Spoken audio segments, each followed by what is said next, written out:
thank you to everybody for coming along this morning, and thank you for joining us. Hopefully it's not too much of an early morning for you. You've managed to get up and get started this morning. So today we're going to be talking about business tools for tutors and how Twinkl can really support you behind the scenes as well. I know lots of you have probably used Twinkl for lots of different reasons, but mainly for working with children. And what we've got is we've got these business tools that are here to help you out behind the scenes as well with some of those tasks that maybe you don't quite enjoy as much as working with the children. I mean, if you love doing a tax return, that's absolutely great. But if it is one of those things that fills you with fear, hopefully these resources can help you to feel a little bit more confident. So what we're going to cover today, for anyone that is brand new to tutoring, we will have a little bit about starting your own tutoring business and how we can support you with that. Some ongoing business support that Twinkl can offer for tutors, some information about tax and finance, and finally some policies and procedures information as well. So as Matt said at the start, if you've got any questions as we go, feel free to put those in the chat box. Can everybody find the chat function first? If you could just type something into the chat, you will be asked to use it throughout. So let's just make sure everyone can get to the chat. Perfect. Hi, Stevie. Hi, Victoria. Hi, Emily. Perfect. Looks like they're coming through fine. And we will also be using the reactions as well throughout the meeting today. So if you can find those, I will direct you. But on the bar at the bottom, you should be able to mute yourself, turn your camera off. Oh, perfect. We've got lots of people finding those. There is a smiley face in the middle. And when you click on the smiley face, you're then able to add reactions as well. So there will be parts where you can add reactions. It's interactive, but not in the sense that you need to have your camera on and be contributing as well. There's these ways you can contribute. Feel free to use reactions at any point as well. Oh, Miss Mason, you've got your hand raised. Is there something, or was it just trying out the buttons? Just trying out the buttons, so sorry. No problem at all. At least you managed to find that one as well. Yeah, thank you. No problem. Excellent. So my name's Beth. I'm the segment manager for private tutors at Twinkl, and I was a tutor myself before joining Twinkl for about 8 years. So initially started out face-to-face, and then as we went into lockdown, as COVID hit, I've also done some tutoring online as well. So I have developed these business tools for tutors to make sure that we can support you with everything. So Twinkl can be a bit of a one-stop shop to help you out with tutoring, whether it's behind the scenes or in your sessions as well. So the first thing we're going to look at is starting your own tutoring business. And if you're not brand new to tutoring, we are going to be moving on, so don't worry about this too much. But when you're first starting out with tutoring, there are so many questions that you might have, even just where to start. And I've listed some here. And I think the first one is, what are you going to call your tuition business? And once you've decided on that name, you want to stick with it. So actually, it's a big decision to make. And there are loads of possibilities that you could have. But also things like how much you're going to charge. There's such variances in the fees for a tutor. So how do you know what the right amount to charge is? How are you going to get students when you're starting from scratch? You don't have any students at all, really. So how are you going to get those people? Do you need insurance? Where do you need to register?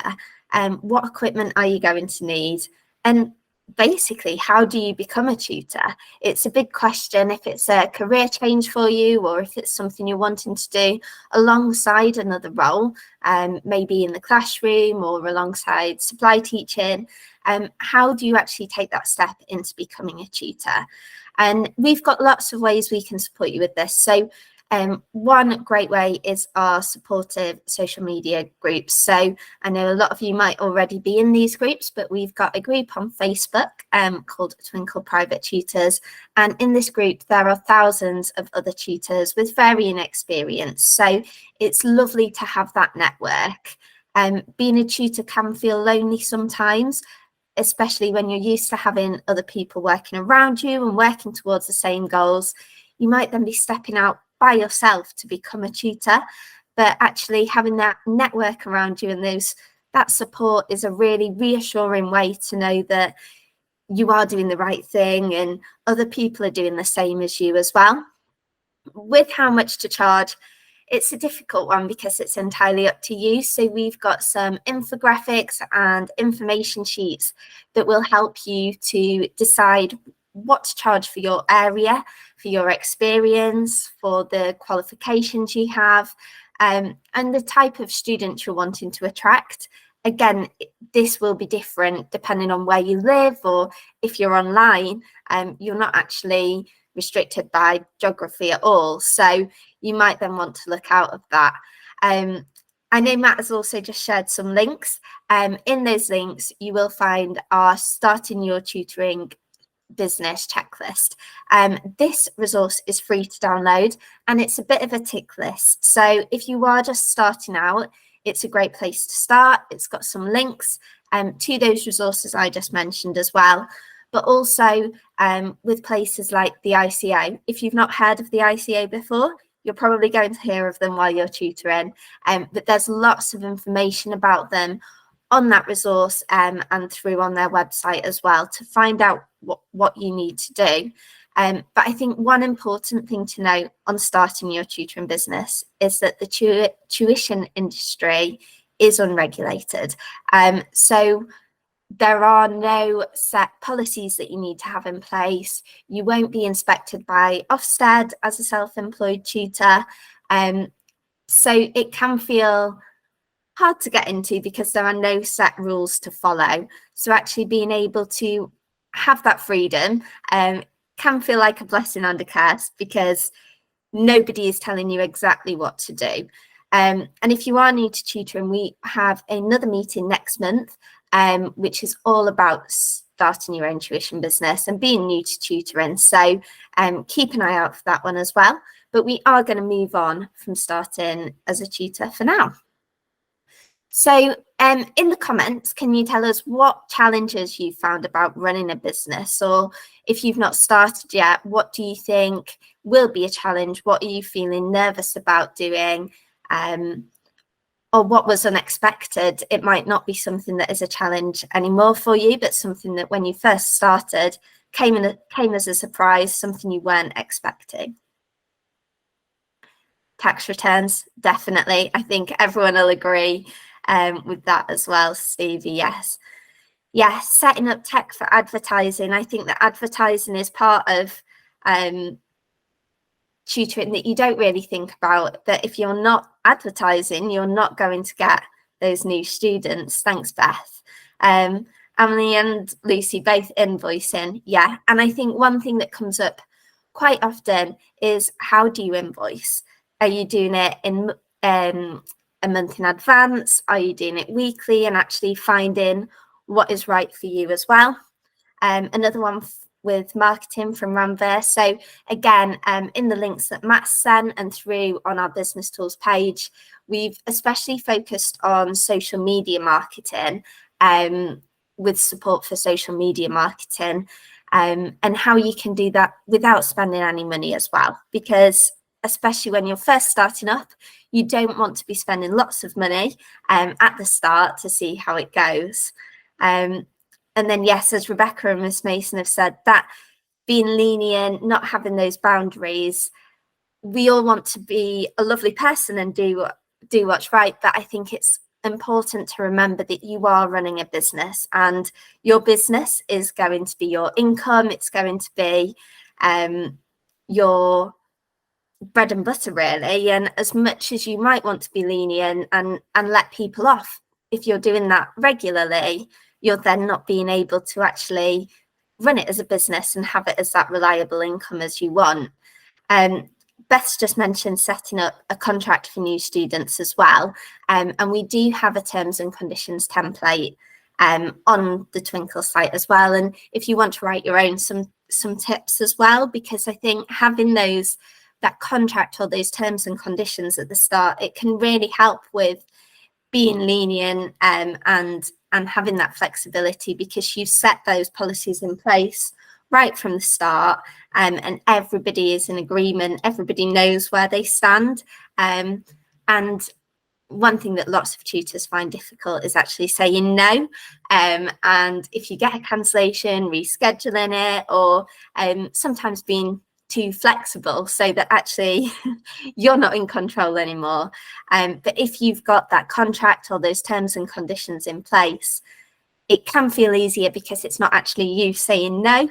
It's those terms, it's those conditions that are the thing that has said no and has stopped this from taking place. Perfect. So with this, we're here to support you all the way. All of these things, especially marketing, is going to keep coming up throughout your business, throughout your tuition journey. When you've got those initial students, unfortunately, they're not going to stay forever. It might be that they've reached the end of the support that you can give them if you only work through primary. It might be that they're working towards a specific exam that you're supporting them with, and they've now sat this exam. They don't need your support anymore. So you're going to need to start refilling those spaces. We spoke about the flexibility as well and how hard it can be to say no. So we've got some letter templates available on the site, and these can just help with the wording for those conversations you don't really want to have.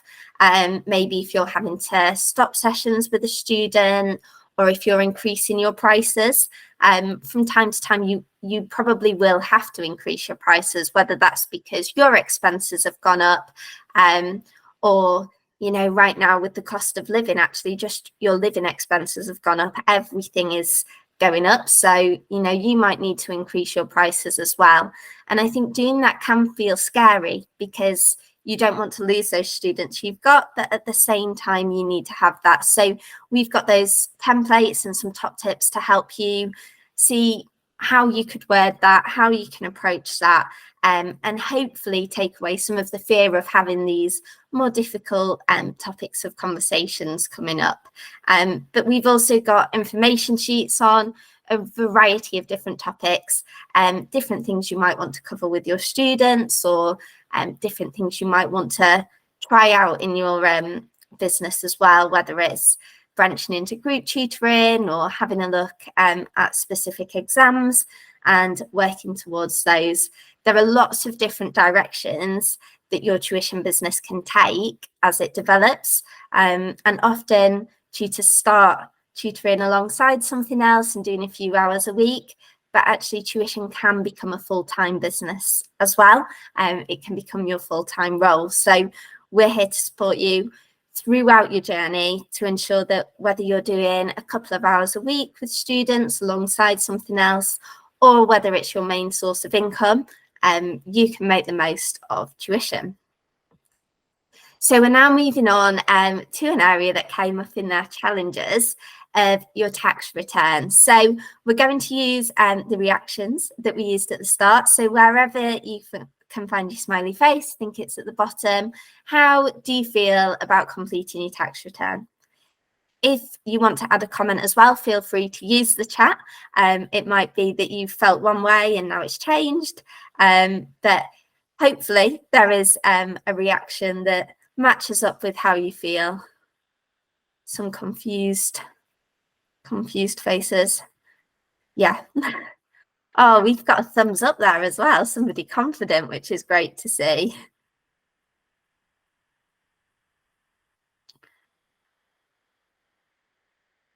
Fantastic.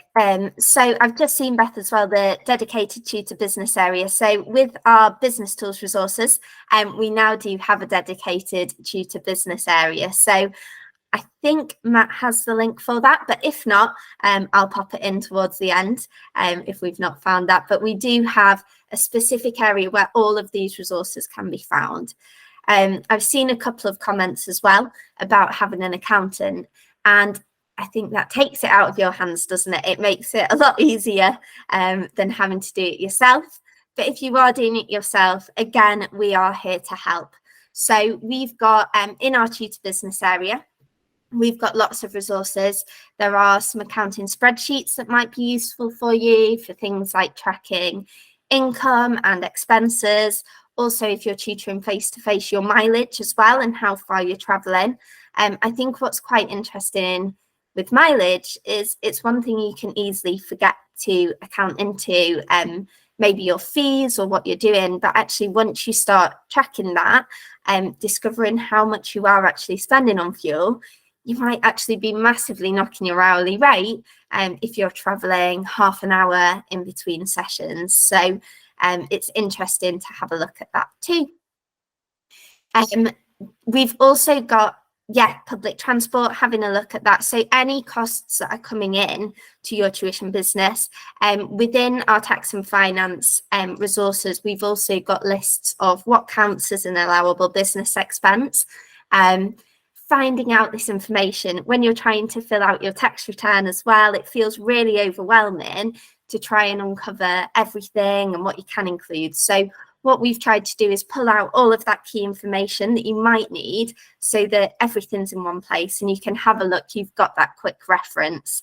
Something that I found difficult with the tax return initially as well was what everything means. There was a lot of language that I'd never come across before. I didn't know, even what expenses would be covered. So being able to break down what those terms mean and really get that understanding to take it away so that when you actually start working through your tax return, you're recognizing what it's asking you to do. It doesn't feel as scary, seeing all of those new words and new ideas about what you're going to be doing. But I think another thing that is really helpful, I mentioned before our communities, but actually having that support from others around you and building a network. So you won't be the only person completing your tax return. If you've left it right until the week before the deadline, you also won't be the only person doing it the week before the deadline.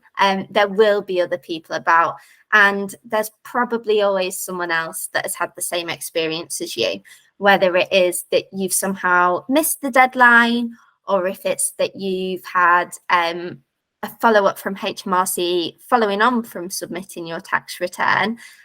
There is also, there's always someone else that's had that experience, and just making sure that you've got that support from other people as well.